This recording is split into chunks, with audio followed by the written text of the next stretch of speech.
السلام علیکم۔ یہ ویڈیو ان لوگوں کے لیے ہے جو مراقبے میں روشنیاں دیکھنا چاہتے ہیں، اللہ کے نور کی تجلیات کو ایکسپیرینس کرنا چاہتے ہیں۔ وہ لوگ جو کافی عرصے سے روحانیت میں سفر کر رہے ہیں مگر ابھی تک انہوں نے کچھ دیکھا نہیں، تو یہ جو آیت مبارکہ ہے اللہ نور السماوات والارض، اس کی برکت سے ان کا مراقبہ بھی کھل جائے گا، وہ روحانیت کو دیکھیں گے بھی صحیح، اور اس کی مدد سے ان پر اللہ کا خاص کرم بھی ہوگا۔ روحانیت کے جو باطنی دروازے ہیں وہ ان پر کھل جائیں گے۔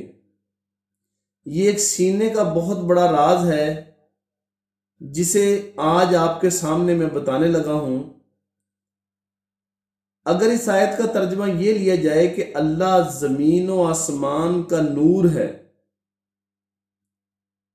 تو کیا صرف زمین و آسمان کا ہی نور ہے؟ تو یعنی یہ بات اور تشریح جو ہے وہ اس کی مکمل نہیں ہوتی۔ یہ تھوڑا سا میں آپ کو اس کے بارے میں بتاؤں گا، تو اس کے بعد اس کی میں آپ کو بتاؤں گا کہ کس طریقے سے آپ نے اس کا مراقبہ کرنا ہے، کیونکہ علم ہونا بہت ضروری ہے۔ یہاں پر زمین اور آسمان کا مطلب صرف یہ نہیں ہے کہ جو زمین ہم سمجھ رہے ہیں اور جو آسمان ہم سمجھتے ہیں، صرف یہ مطلب نہیں ہے۔ اور یہاں پر اللہ جو ہے،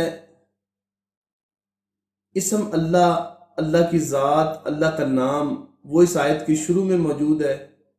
نور کا مطلب صرف روشنیاں نہیں ہوتا، نور کا مطلب علم بھی ہے، نور کا مطلب انرجی بھی ہے، نور کا مطلب روشنی بھی ہے، نور کا مطلب تجلی بھی ہے، نور کا مطلب فیض بھی ہے، نور کا مطلب خاص روحانی فیض بھی ہے۔ تو نور کے کئی مطلب ہیں، اور نور خاص طرح کی ایک آواز بھی ہو سکتی ہے، یعنی نور کے مختلف مطلب ہیں۔ یعنی الہام جو ہوتا ہے وہ بھی نور کی ایک شکل ہے، تو روحانی کرنٹ جو ہوتا ہے یہ بھی ایک نور ہے۔ اس کے بعد اللہ نور السماوات والارض، آسمان اور زمین کا جو مطلب ہے وہ تھوڑا سا میں سمجھا دوں کہ جس طرح سے کمپیوٹر میں یا موبائل میں ہارڈ ویئر اور سافٹ ویئر کی ٹرم آپ نے پڑھی ہوگی۔ ایک ہارڈ ویئر ہوتا ہے جس کو ہم ٹچ کر سکتے ہیں، کمپیوٹر کے جو پارٹس ہیں وہ ہارڈ ویئر ہے، اور کمپیوٹر کے اندر جو پروگرام ہے وہ اس کا سافٹ ویئر ہوتا ہے۔ یہ کائنات ان دو چیزوں سے ہی بنی ہے۔ اب آپ کہیں گے جی آسمان اور زمین کے درمیان تو خلا ہے، ایسی بات نہیں ہے، یہ خلا بھی آسمان ہی ہے۔ یعنی اگر آپ کسی اور سیارے پر چلے جائیں، یعنی زمین سے بالکل اپوزٹ چلے جائیں، تو ادھر سے اگر زمین کی طرف دیکھیں تو زمین آپ کو آسمانوں میں نظر آئے گی، اور یہ جو زمین ہے اس کا نام ہم نے زمین رکھ دیا۔ اسی جگہ پر انسانی آبادی نہیں ہے، اسی جگہ پر مخلوقات نہیں ہیں، باقی سیارے بھی موجود ہیں، باقی سیاروں پر بھی مخلوقات موجود ہیں۔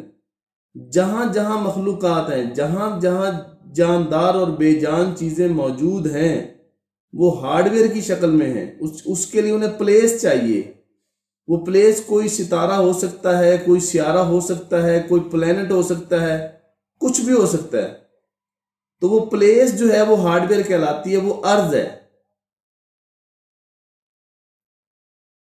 اور جو سافٹ ویئر ہوتا ہے وہ جسے ہم آسمان کہہ رہے ہیں، وہ ایک سافٹ ویئر ہے۔ اس کے اندر جس طرح آپ نے دیکھا ہوگا گیسیں بھی موجود ہیں، اس کے اندر مختلف طرح کی انرجی بھی موجود ہے، اس کے اندر زندگی موجود ہے۔ اب ایک انسان ہے، انسان کے اندر ہارڈ ویئر بھی ہے، سافٹ ویئر بھی ہے، یعنی ارض بھی ہے، سماوات بھی ہے۔ ٹھیک ہے، انسان پوری ایک کل کائنات ہے۔ جس طرح زمین میں ارض جس کو کہا گیا ہے، وہاں مٹی بھی ہے، پودے بھی ہیں، انسان بھی ہیں، حیوان بھی ہیں، جاندار چیزیں بھی ہیں، بے جان چیزیں بھی ہیں، سب کچھ ادھر موجود ہے۔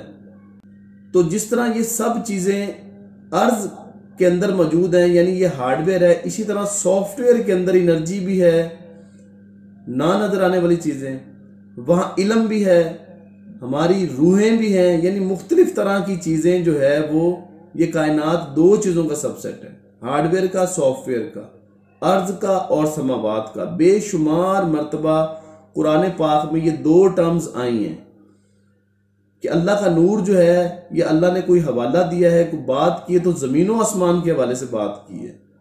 تو جتنی بھی زمین کے علاوہ، پلینٹس کے علاوہ چیزیں نظر آتی ہیں، وہ سارے کا سارا سماوات ہے۔ اس کی اپنی مخلوق ہوتی ہے، زمین کی اپنی ہوتی ہے۔ تو ان دونوں کا سفر جو ہے وہ انسان کو کروایا جاتا ہے۔ تو اب جب آپ اس آیت کا آپ مراقبہ کریں گے تو آپ یہ ذہن میں رکھیے گا، آپ کو علم بھی مل سکتا ہے، آپ کو روشنیاں بھی نظر آ سکتی ہیں، آپ کی روح کی ٹریولنگ بھی ہو سکتی ہے، آپ کے اندر جو لطیف جسم ہے اس کی بھی پرواز ہو سکتی ہے۔ اور اس میں ایک بڑی چیز یہ ہے کہ آپ اس کو کسی وقت بھی کر سکتے ہیں، لیکن رات کے وقت آپ نے ضرور اس کو کرنا ہے، کہ جب آپ کچھ مرتبہ جیسے 50 مرتبہ 100 مرتبہ اس آیت مبارکہ کو آپ نے پڑھنا ہے اور آنکھیں بند کر لینی، یا آنکھیں بند کر کے آپ اس کو پڑھ سکتے ہیں۔ پڑھتے ہوئے یہ تصور کرنا ہے آپ نے کہ اللہ کا نور جو ہے آسمانوں کا اور زمین کا، اب دیکھیں نا، زمین بھی آپ کو معلوم پتہ چل گئی کیا ہے، اور آسمان بھی پتہ چل گیا کیا ہے، کہ ان کا جو نور ہے وہ علم کی صورت میں، وہ روشنی کی صورت میں، وہ فیض کی صورت میں، وہ روح کی صورت میں آپ کے اندر جو ہے وہ اتر رہا ہے۔ تو اس سے دو فائدے ہوں گے، ایک تو یہ ہے کہ روحانی طور پر آپ کو تجلیات، آپ کی روح کی پرواز، یہ معاملات ہوں گے، اور دوسرے نمبر پر اس کا فائدہ یہ ہوگا کہ دنیاوی طور پر کامیابی ملے گی، کیونکہ آپ کے اندر ایک ایسا فیض، ایک ایسا نور جو ہے وہ بننے لگ جاتا ہے کہ جو بولتے ہوئے بھی لوگوں کو نظر آئے گا، جو آپ کی آنکھوں میں نظر آئے گا، اور جس سے لوگ آپ کی طرف، آپ کے جس طرح کہتے ہیں نا کہ وہ ایک تسخیر ہو جاتی ہے، تسخیر الخلائق ہو جائے گی، آپ کے دنیاوی طور پر معاملات جو ہے وہ بڑھنا شروع ہو جائیں گے۔ تو آپ نے اس عمل کو بڑی محبت کے ساتھ، پیار کے ساتھ 5 منٹ 7 منٹ 10 منٹ جتنا کرنا چاہیں اس کو آپ کر سکتے ہیں، آدھے گھنٹے تک بھی لے جا سکتے ہیں۔ اس میں پھر ایک کیفیت آتی ہے کہ جس میں آپ کی ذات ڈسپیئر ہو جاتی ہے، اور وہاں سے روشنیوں کا سفر، علم کا سفر، انرجی کا سفر جو ہے وہ شروع ہوتا ہے۔ تو اسے آپ کر سکتے ہیں۔ ہمارا روحانیت کے مختلف کورسز چل رہے ہیں، اگر کوئی سیکھنا چاہے تو وہ بھی آپ کر سکتے ہیں، نمبر دیا گیا، آپ رابطہ کر سکتے ہیں۔ کوئی بات نہ سمجھ آئے کمنٹس بھی کر سکتے ہیں۔ بہت شکریہ۔